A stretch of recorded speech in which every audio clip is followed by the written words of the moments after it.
Welcome back to another episode of Blunt Talk, where we talk to the movers, shakers, and tastemakers. And I'm Portia, like the car, but spelled different because I'm one of one and not one of them. This is TJ, Mr. CEO. Don't pass me no mid. Owner of Phoenix Den and High Society Lounge. Come out and holler at us. Okay. And What's today up? we have It's your boy MYQE, Mike, the Hotboy Hebrew, Rabbi Texas in the motherfucking building. Come on. All right. What we got going on? yeah. What we got going on? What we got going on? Tell the people what you do. How did you get started, and how did you know you? Well, I do a lot of things, to be honest.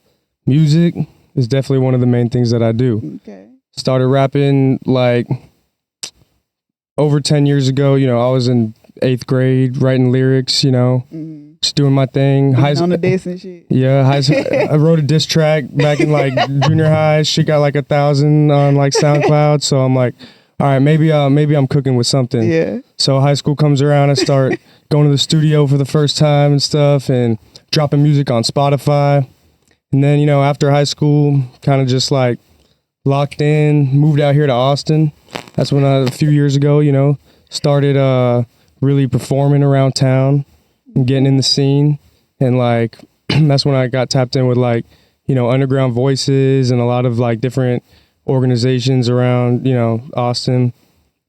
Meanwhile, also play like instruments and stuff, like the guitar, piano, you know, a bunch of different little instruments. Started up my own band too, called the Cabana. Okay, I don't mean to cut you off. But Go ahead. Who the fuck were you beefing with in 8th grade? Oh, it was a coach. Take us back to when you first started writing that diss track that went viral. It was a coach. It was a coach who was. You wrote a diss track against a coach that went viral, and I got in trouble for it too. Yeah, I had to take it down. What did that? What did that moment? I think I got in trouble. I don't even remember why, but he was the coach, so he made me run around the freaking field until I yacked. I threw up.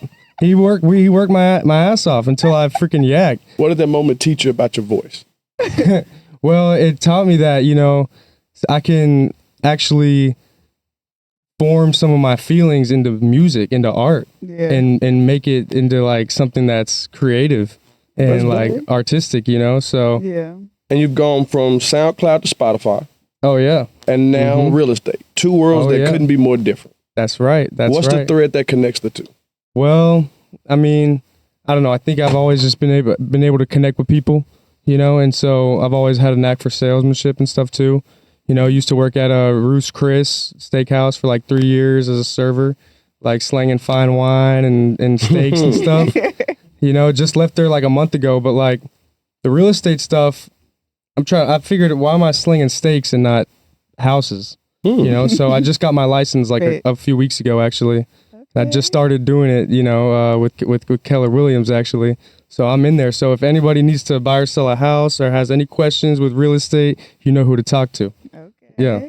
Hey, that's dope. You know, I finished my license this week. For real? Yeah, I'm starting mine in January. Hey, you know what? Anybody can do it, you know? Hey, real estate's where it's at. Takes a little... Hey, real estate is where it's at. When you moved to Austin, you mentioned locking in more musically. What about Austin pushed you? What about Austin has shaped your career? Well, it's a good question. Austin, honestly, is one of those cities where there's a lot of opportunity. Like, depending on what you're into, like, there's so many different groups of people here that, like, are into anything, even the most random, dumb stuff that you could never imagine there's a group for. There's probably a group for it here. You know what I'm saying? That's true. And with music, like, there's a lot of cool opportunities here. And a lot of people are on the same type of time, like the same vibe. Like, you know, I mean, I'm from Dallas, so there's a music scene in Dallas, don't get me wrong. And I've even had some shows in Dallas. But, like, in Austin, it's like every other club downtown is a venue also. So the opportunities, there's so many opportunities to perform. That's why I've even started doing my own shows where I've, like, organized them at random spots and, like, got the bill going and got some vendors out there. Rolling High Fest at this smoke shop. I was just about to say, you got any upcoming? Yeah, so this one that I've been doing is it's called Rolling High Fest at this smoke shop called Rolling High Smoke Shop. It's over on like Guadalupe by the other university, you know. I have to bring you out to my smoke shop. You have to come out. Yeah. You got to come throw some events. I got a stage. I got a stage. I got a mic. I got the whole thing. I'm down. Let's tap we usually out there throwing events with Telly 2 Live, and then Casino ATX. He's out there. Okay. So we have to have you out there. I'm so down. So getting your real estate license is not a small feat. It's somebody who is in the process of doing it. You're about to start, and then you're also chasing your art. What did that teach you about discipline, being able to do both of those? That's a really good question. Honestly, none of the stuff that, like, getting my license and getting on Spotify and even accumulating like a few 100,000 streams on Spotify, none of that happened without having discipline, you know? Yeah. And if I had more discipline, I'd probably be in way farther, you know what I'm saying? I'd probably have millions of streams and have millions of dollars, you know? Yeah. So discipline is something that everybody needs to have and everybody struggles with at the same time.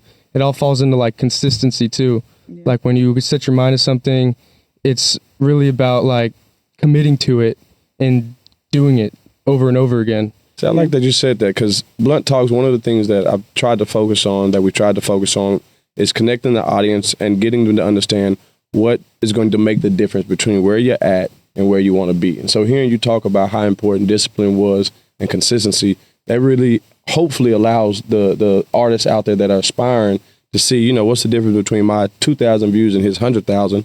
Well, you've got discipline and consistency. Yeah. Exactly. So I got a question, and this could be a question for both of y'all. When y'all decided to go the real estate route, because I know that's something like you have to commit to, what was, like, did you have somebody that you looked up to that, you know, told you, hey, because real estate is always here. You know what I mean? Yeah. Is it like a mentor or somebody that you look up to, or just something that you heard to make you say, hey, real estate is the route I want to go? And this is a question for both of y'all. Good. For me, I think it was many factors that like pushed me to really pick real estate specifically. Mm-hmm. But like there's a few like people that come to mind. Like one, my uncle, he's out there in LA, Venice Beach, and he got into real estate, you know, in his like 40s. And man, he already has like 3 houses that he bought in Texas, and he's still slinging like these crazy ass $5-6 million mansions in Santa Monica. And it's like, and now he's, you know, he's in his 50s, and he's like, man, if I only would have started back then when I was in my 20s, then, you know, imagine where I'd be. So that was one thing that really pushed me, honestly. Yeah. And that's how you could tell it's never too late.